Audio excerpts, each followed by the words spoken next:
Et bonjour à tous, ravi de vous retrouver pour l'émission du lundi 14 avril 2024. On se retrouve avec un Bitcoin proche des 85 000 $ qui, depuis la réouverture des futurs cette nuit, s'est dirigé en dessous. Donc on est à 84,4 ce matin, en progression de 10% sur la semaine. Un Ethereum à plus 5% en hebdo et à l'équilibre en journalier à 1618 $ ce matin. On a plus 20% hebdo pour XRP, plus 30 pour Solana, plus 17 pour Dogecoin, Cardano et 14 pour Tron. Et on voit que si on a des contre-performances comme ça court terme, et notamment celle de OM Mantra DAO qui est en train de se faire soit rug, soit complètement pulvérisé à moins 88% depuis hier, et bien globalement on est entre plus 10 et plus 25, grand max plus 30 en hebdo pour la plupart des altcoins et à l'équilibre sur 24 heures. On est également à plus 58 pour Hyperliquid qui est à l'équilibre légèrement inférieur sur les dernières 24 heures, plus 35 pour Pi. On a 19 pour PP et 16 pour Aptos en hebdo toujours, 22% pour Ondo, 13% pour Ethereum classique, également le cas de ICP et 14% pour AAV en hebdo, 34% pour Tao Bitensor, 33 pour Kaspa, 44 pour Render, et on clôture le top 50 avec du Pol, anciennement Matic, Celestia, Algorand, Sonic et Arbitrum qui ont tous entre plus 10 et plus 20% pour Algo et Sonic, et on a donc des capitalisations qui sont entre 1,44 pour Arbitrum et 1,60 milliards, donc à la 49e place pour Sonic, ce qui est plutôt stable quand on voit qu'on a travaillé depuis pas mal de temps autour de 1,5 milliard de capitalisation pour cette fin du top 50. L'action de prix en 4 heures, le tout dans un Crypto Fear and Greed à 31 dans la peur. On était dans l'extrême peur en fin de semaine dernière, donc après avoir imprimé ici un double point bas autour de 74,4, et nous sommes ici sur un chart qui est proposé par BitMEX, on a des open interest qui avaient accompagné légèrement le mouvement, mais c'est toujours pas dans la mesure de ce qu'on a eu précédemment, et donc désormais on a un double bouchon de champagne à faire péter, notamment la double trend ici qui est comprise entre les 83-84 et les 85 à 86 000 $, mais également une petite intermédiaire qui se trouve juste au-dessus à 86-87 qui nous permettrait de rallier les 90-92 et ensuite pourquoi pas viser les 95 à 100 000 $. Mais tout ça, je pense que ça se passera plutôt d'ici à l'automne, si toutefois la macro nous laissait un peu tranquille, puisque en ce moment, comme vous le savez, on a des volte-face quasi quotidiens de la part de l'administration Trump. Le partenaire de cette vidéo n'est autre que Deblock, un compte courant avec IBAN français qui vous permet d'avoir tout simplement des transferts qui sont fluides et une banque qui ne vous reniera pas du moment que vous avez des activités crypto. Vous avez un portefeuille, un wallet donc non custodial qui vous permettra d'avoir vos clés privées. Vous pouvez rentrer, sortir, dépenser avec la carte bancaire qui est prévue à cet effet. Il y a également la possibilité d'échanger des NFT, donc vous pouvez faire absolument tout ce que vous voulez, et en passant par le lien en commentaire et description, vous avez 3 mois offerts sur le premium. On part au niveau des news et il y en aura peu aujourd'hui. On va se concentrer sur l'analyse technique ensuite avec l'investisseur long terme qui nous parlait des Dividend Kings, notamment du côté des États-Unis, et donc qui n'a pas déjà eu l'idée en effet d'acheter que des actions à dividendes. D'ailleurs, il y a des profils spécialisés du côté de Twitter avec notamment du Coca-Cola. On avait également tout ce qui était Apple aussi qui en verse pas mal au travers du temps, et donc là vous avez à peu près une vingtaine d'actions qui sont mises en avant et qui sur une cinquantaine d'années pour le coup, donc on ne peut pas faire rentrer Apple là-dedans puisque il y en a certaines même parfois qui n'existaient pas encore ou qui n'étaient pas cotées tout simplement, mais en tout cas quand on prend du Coca-Cola ou quelques autres notamment comme Walmart, où on a du P&G, du Johnson & Johnson, 3M, enfin voilà les principales grosses sociétés américaines, et bien en effet on a comme ça des boîtes qui ont permis à des investisseurs historiques, et notamment on pense souvent à ce fameux Warren Buffett, d'accumuler comme ça des fortunes qui sont complètement monstres. Donc dites-moi en commentaire si c'est dans votre objectif d'avoir des actions à dividendes qui vont vous verser quelque chose tous les ans, et n'oublions pas aussi que quand il y a un détachement de dividendes de l'action, le prix baisse en tout cas temporairement d'au moins autant, donc attention à ça puisque des fois sur les réseaux sociaux ça n'est pas très bien compris. Le gold qui n'a pas l'air de vouloir s'arrêter et qui dépasse allègrement les 3200 $ l'once. L'or numérique, le BTC qui également tient plutôt pas mal, 85 000 $, donc on n'est pas si mal au vu de la phase de marché. On a un dollar qui chute, un euro qui monte, le yen au milieu sur lequel il y a pas mal de mouvements également vis-à-vis de la partie asiatique. Donc on est en ce moment un peu le cul entre deux chaises disons-le correctement, avec notamment la Chine et les États-Unis qui sont en train de redoubler d'ingéniosité par rapport aux fameux tarifs de douane. On a eu un son de cloche au cours du week-end comme quoi tout ce qui était ordinateur, smartphone, semi-conducteurs serait exonéré totalement de tarifs. Donald Trump hier, juste avant l'ouverture des futurs, qui dit non, finalement, on ne sait pas trop ce qu'on va faire vis-à-vis de ça. Donc en ce moment, je pense qu'il faut laisser un peu venir pour voir un peu plus la main de chaque acteur et de chaque joueur à cette table, et ça reste voilà, assez complexe à naviguer dans tous les cas. Avec Loris Dalio, la performance du Nasdaq après un drawdown de moins 20%. Donc comme on peut le constater, on a un écart type de volatilité à un mois qui est plus ou moins 5%. À 3 mois, on peut se diriger en positif autour de 40%. À 6 mois, on est au-delà de 50% pour potentiellement, on va dire, 10-15 de baisse. À 12 mois, on est sur un potentiel donc, qui s'approche doucement d'une centaine de pourcents en positif. À 2 ans, on a un écart type qui irait de moins 50% à quasi plus 200%. On doit être sur 175. À 36 mois, c'est-à-dire 3 ans, pareil, on va être autour de moins 60% à plus 150%. Et à 60 mois, on est sur du moins 50 à plus 160 approximativement. Donc ça vous donne la zone sur laquelle on va pouvoir balayer, avec une médiane qui, dans tous les cas, comme vous pouvez le constater, à partir de 12 mois, elle entame une certaine progression positive et pentue pour le coup, et qui, comme ça, sur 2-3 ans roulants, a tendance à nous donner une moyenne extrêmement favorable qui dépasse au bout de 3 ans largement les 50%. Donc comme on dit souvent, le passé ne présage pas du futur, bien entendu, mais voilà, quand on observe l'historique, c'est aussi pour ça qu'on a eu un rebond qui a été complètement fou. Ça n'était arrivé que 2 fois dans l'histoire de la bourse américaine, un tel rebond, plus 10, plus 15, plus 20% en séance. Je ne sais pas si on se rend compte, mais on avait effacé en 2 mois 13 000 milliards du marché américain. On a imprimé en quelques heures, puisque c'est arrivé sur la fin de journée, je crois que ça s'est fait en 3-4 heures, 5 500 milliards.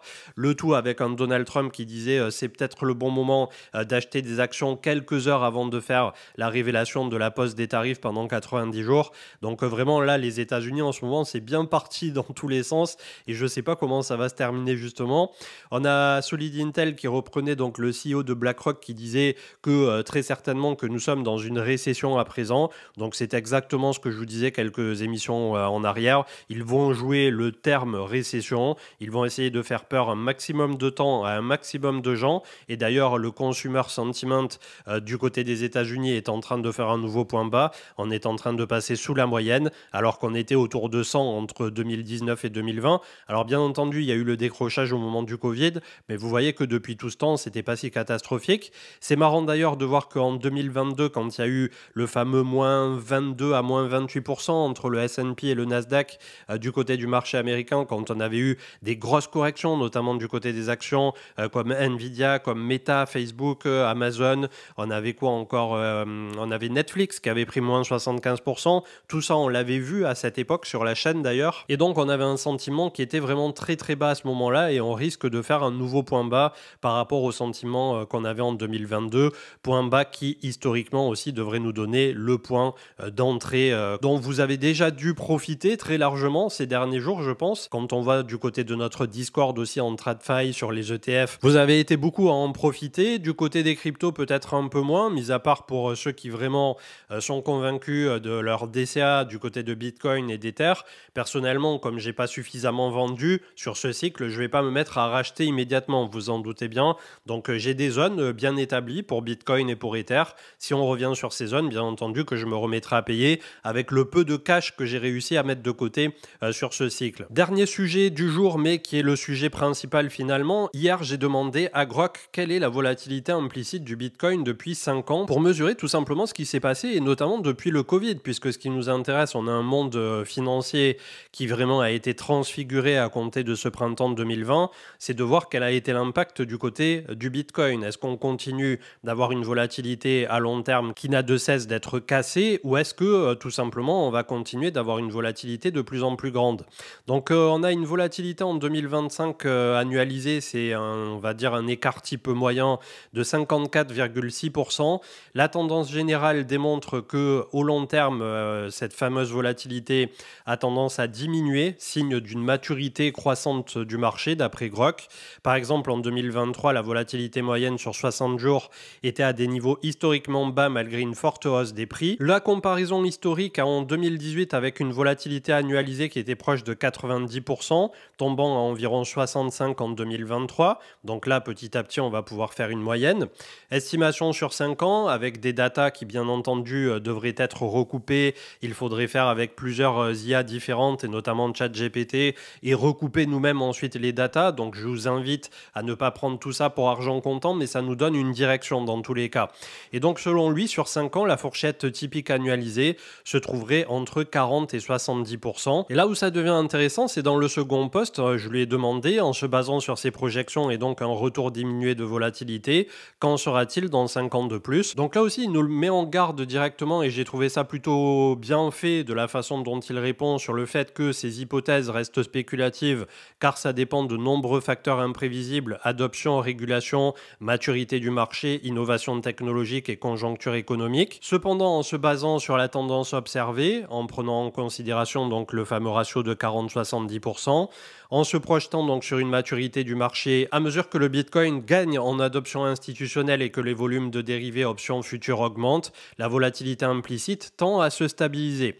D'ici à 2030, c'est-à-dire dans 5 ans, si le Bitcoin intègre davantage les portefeuilles traditionnels, cela pourrait continuer à le pousser en termes de capitalisation et donc faire diminuer la volatilité implicite positive et négative que ça va générer à l'année. Plus on aura de liquidité, plus en effet les variations de prix seront moins importantes. Événements macroéconomiques, ça, bon, il y en aura, il n'y en aura pas. Déjà là on en a un de choix, j'ai envie de vous dire, avec l'administration de Trump. Et enfin les halvings qui ont de moins en moins d'impact. Ce qui nous amène donc à la projection sur 5 ans. Fourchette estimée, si la tendance à la baisse se poursuit, la volatilité implicite annualisée du Bitcoin pourrait se situer entre 20 et 50% en 2030, avec une moyenne probable autour de 30 à 40%. Cela reflèterait un actif plus mature comparable à une certaine action technologique ou matière première aujourd'hui.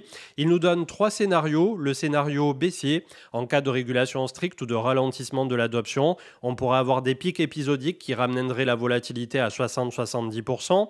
Scénario haussier, si le Bitcoin devient une réserve de valeur largement acceptée, la volatilité implicite pourrait descendre durablement sous les 30%, se rapprochant des niveaux des actifs traditionnels comme l'or de 10-20%, à ceci près que probablement on est sorti justement de cet écart type sur le gold là pour 1 ou 2 ans, puisqu'on a connu une hausse un peu parabolique. Et enfin, la limitation à ces projections qui suppose une continuité des tendances actuelles sans choc majeur imprévu, par exemple faille de technologie ou interdiction globale. Donc la volatilité implicite reste sensible aux attentes du marché et des données pour ces projections de 2030. Donc j'ai trouvé ça plutôt intéressant. N'hésitez pas à me dire en commentaire ce que vous en pensez. De mon côté, c'est un truc sur lequel j'essaie de me projeter depuis super longtemps, vu qu'on a constaté très vite et très tôt dans la cyclicité du Bitcoin que petit à petit, eh bien, on avait des baisses qui étaient un peu moindres par rapport à la baisse précédente et les hausses aussi sont censées être un peu moins importantes.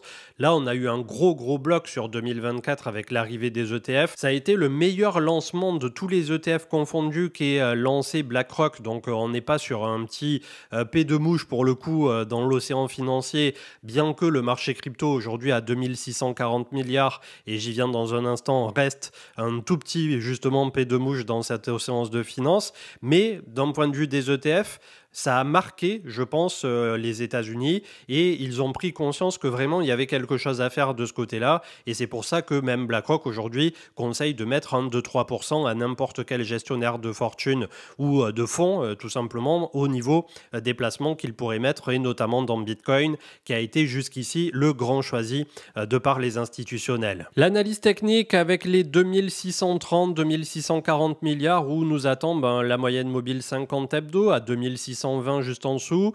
Est-ce qu'on est en train de rebondir sur la petite zone médiane ici de 42-43 pour ce fameux crypto total qui correspond à autour de 44 si je dis pas de bêtises du côté du Bitcoin? En tout cas, on est sur la pente glissante ici et j'espère vivement qu'on va réussir à construire entre justement les 2600 et les 3000 milliards où nous attendra la moyenne mobile 20 hebdo 3000 milliards qui est une zone qu'on avait atteinte donc au pic de novembre 2021 et qui est une zone qui fera sens pour la suite. Si jamais ça se gâte, eh bien, ça serait la perte des 2250 milliards qui, petit à petit, nous ferait couler vers la moyenne mobile 100 à 2080. On a le 0,68 à 1880 et la moyenne mobile 200 aujourd'hui à 1770 milliards. Quand on regarde le ratio du côté des altcoins, pareil, c'est très dégradé. On est venu travailler sous la moyenne mobile 200 la semaine dernière, 835 milliards. On n'a pas clôturé en dessous, on a même repris la moyenne mobile 100. Donc désormais, on pourrait construire entre basiquement les 880 milliards et les 1100 avec moyenne mobile 50 hebdo qui est autour de 1090 milliards et moyenne mobile 20 qui est autour de 1220. La Bitcoin dominance toujours haute perchée, donc pas plus à dire de ce côté-là, 63,5%, tandis que le Bitcoin en tant que tel gravite donc désormais depuis un bon mois au-dessus de la moyenne mobile 50. Elle se trouve aujourd'hui à 77 320 $. La moyenne mobile 20 se trouve autour de 92 493 et nous venons d'imprimer un petit W au niveau du RSI qui était légèrement divergent d'ailleurs et qui nous permet d'avoir du support autour de la zone des 44 avec un réglage du RSI qui est un réglage de base. Là aussi, comme vous l'aurez compris, si on vient à perdre les 73-75, eh bien c'est l'accélération baissière. On a un petit stop autour de 68 qui correspondrait 68-69 au point haut de novembre 2021. Ensuite, on s'enfonce au 0,5 de Fibo 62. Moyenne mobile 100 autour de 59. 0,618 à 51 000 $ qui sera cumulatif d'ici la fin d'été avec la moyenne mobile 200 qui aujourd'hui est encore un peu derrière à 46 000 $. Et donc tout ça sont des zones qui nous donneraient des zones de choix pour commencer à payer lors d'un futur bear market. Ethereum qui est venu mécher donc quasiment le 0,85 en séance la dernière fois, on était sous les 1400. Donc là c'est une zone qu'on n'a pas vue au niveau des prix depuis 2022. Est-ce qu'on va enfin poser les choses autour de cette zone? Est-ce qu'on va aller travailler un peu plus bas et notamment autour des 1000-1200 $? En tout cas, c'est assez fou sur ce cycle, ce qui sera déroulé du côté de Ethereum. Vous avez une vidéo d'ailleurs sur la chaîne de Hasher qui est parue hier, qui fait une bonne rétrospective de tout ce qui est en cours, ce qui s'est passé et le futur. En tout cas, en attendant, on a un ETH BTC qui ne s'est toujours pas posé. Ça mettra beaucoup de temps. Il nous faudra à minima peut-être un trimestre pour faire exactement ce qu'on avait fait entre septembre 2019 et janvier 2020, c'est-à-dire valider un double point bas sur ETH BTC. Et vous voyez que pour l'instant, on en est encore très loin. Le VIX, l'indice de la peur et de la volatilité qui recule drastiquement. Donc on était arrivé jusqu'à du 60 points pour la volatilité, ce qui n'était pas arrivé là aussi depuis le Yen Carry Trade depuis 2020 et depuis 2008. Donc vous voyez que ça n'est pas rien. Globalement, au niveau des indices pour les futurs, notamment, on est dans le vert pour le Nasdaq à 1,48. Bien entendu, d'ici cet après-midi, la réouverture officielle, il peut s'en passer, des bonnes et des vertes et des pas mûres, comme on dit. Le futur du S&P 500 est lui en positif également de 1%. Donc le Nasdaq est à 19 086 points, le S&P à 5 448. On était venu chercher le support des 4800, comme on l'avait là aussi pas prédit, mais comme on l'espérait, si jamais ça se gâtait. C'est arrivé beaucoup plus vite que prévu. C'est arrivé en ligne droite et ça a permis à bon nombre d'entre vous de payer le S&P à moins 20% et de payer le Nasdaq, que je vous dise pas de bêtises, de mèche à mèche. Ça nous a fait un moins 26, moins 28, moins 26,5. Donc ça n'était pas rien. C'est quelque chose qui n'arrive qu'en majorité tous les 4 ans en moyenne pour le coup. Et au-delà de moins 20%, ils considèrent eux que c'est un bear market. Donc on a un dollar en effet qui continue de reculer, qui a largement perdu de manière impulsive le support et la moyenne mobile 200 autour de 103 points. On flirte avec les 100 points et la sortie de cette box avec le point bas qui était de juillet 2023 avec un RSI qui là aussi est en train d'arriver en survente. Donc on risque d'avoir un rebond du dollar à court terme sur la zone que nous travaillons. Le tout en ayant déjà perdu depuis le point haut environ moins 14% pour le dollar américain face à un panier de devises qui est lui-même fortement pondéré en euros. Donc actuellement, il valait mieux en effet convertir et notamment quand on était haut ici, ces dollars en euros. Après, là, on va voir ce que ça va donner pour la suite. Mais bon, en ce moment, c'est tellement situationnel à ce que va nous sortir du chapeau d'une heure à l'autre Donald Trump qu'on a besoin de laisser un peu tout ça retomber. Et je pense que l'été permettra justement de digérer tout ce qui s'est passé autour de ce printemps 2025. On clôturera avec le gold, donc 3234 dollars l'once. Bien entendu, là, on est en train d'attaquer la phase parabolique et même depuis pas mal de temps. Donc, c'est pas le moment de se ruer sur le gold. Tôt ou tard, il revient à sa moyenne mobile 20. À peine 2 mois en arrière, vous l'aviez encore autour de 2600 dollars l'once. Un an en arrière, vous l'aviez à 2300. Et ici, avant le breakout, on était en février 2024. Donc, pareil, c'était à peine un an et des brouettes en arrière. On était à 2000 dollars l'once. Et encore mieux, octobre 2022, on était à 1600. Donc, maintenant qu'en 2 ans et demi, le gold nous a imprimé un x2, bien entendu, c'est pas forcément le moment de se précipiter dessus. Tôt ou tard, il reviendra un jour ou l'autre, comme le S&P 500 vient de le faire. Et comme n'importe quel marché a tendance à le faire, à sa moyenne mobile 200. Et vous voyez qu'un jour, ça peut nous ramener, en tout cas par rapport au cours d'aujourd'hui, à 2000-2100 dollars l'once, ce qui nous ferait quand même un retracement, si on mesure comme ça de bout en bout, d'environ moins 35%, et ce qui est énorme pour les métaux précieux. De même que la hausse continue qu'on a connue depuis le breakout, peut-être pas ici, on était dans un range, mais voilà, depuis un an à peu près, désormais, est une hausse très fulgurante qui a été là aussi poussée par des États qui en ont accumulé des quantités monstres, qui très certainement eux-mêmes se préparaient à tout ce qui était en train d'arriver d'un point de vue des deux conflits qui ont beaucoup alimenté donc la sphère médiatique ces dernières années. Et ensuite, on a aussi des grands blocs qui petit à petit sont en train de jouer un peu défensif. Et quand je vois ce qui est en train de se passer, notamment en ce moment vis-à-vis des tarifs douaniers, on commence à comprendre un peu plus la réticence de pas mal de continents. Je vous souhaite une excellente journée. Demain, on prendra un peu plus le temps, enfin non, pas demain du coup, mais mercredi, pour regarder les actions américaines, les actions françaises et les altcoins. Je voulais vous le faire ce week-end, mais malheureusement, je n'ai pas eu le temps. Et deuxièmement, je ne peux pas vous le faire aujourd'hui. Pourquoi ? Puisque à la réouverture des marchés, le lundi, voire le mardi, on a beaucoup de mouvements. Et ce que je pourrais vous dire aujourd'hui, alors avec l'hebdomadaire, on peut à peu près se caler, mais pourrait ne pas être encore vrai au cours de cette semaine. Donc, je préfère laisser passer lundi, mardi, revenir sur les actions américaines d'ici mercredi et on regardera FR américain, un petit peu l'Asie vite fait, même si c'est pas du tout mon domaine de prédilection, et un petit peu du côté des altcoins pour voir s'il y en a quelques-uns qui survivent encore un petit peu et qui lèvent la main au rang des présents, le tout en ayant, c'est vrai que j'ai peut-être balayé ça d'un revers de main en début d'émission, Mantra OM, le token qui est en train de prendre complètement l'eau, donc faites attention de ce côté-là si vous aviez du Mantra, et dans tous les cas, vu qu'il est à moins 85, c'est peut-être d'ores et déjà trop tard pour essayer de sauver les meubles, ou du moins si vous pensez que voilà, c'est un rug ou qu'il y a quelque chose de très grave en cours autour de Mantra, essayez de sortir justement le peu que vous pourrez sortir. En tout cas, on va suivre ça et on vous fera un débrief là aussi mercredi.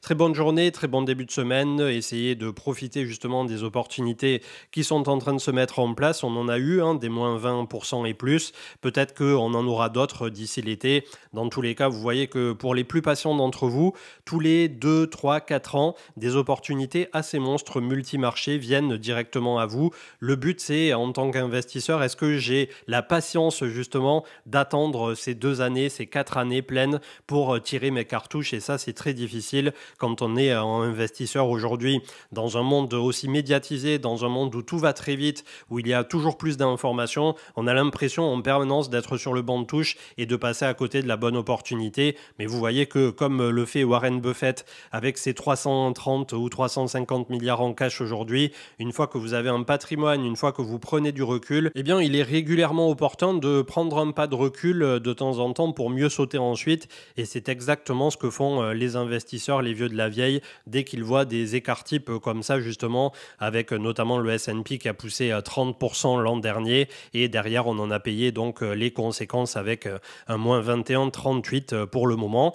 Pour l'instant, c'est un gros rebond. On verra si on a la seconde attaque baissière, mais en tout cas, on devra avoir, je suppose, cet été 2025 pour nous stabiliser. Je vous dis peut-être à ce soir pour le live. On vous préviendra du côté des différents réseaux sociaux. Et au plus tard mercredi. Très bon lundi. Ciao, ciao.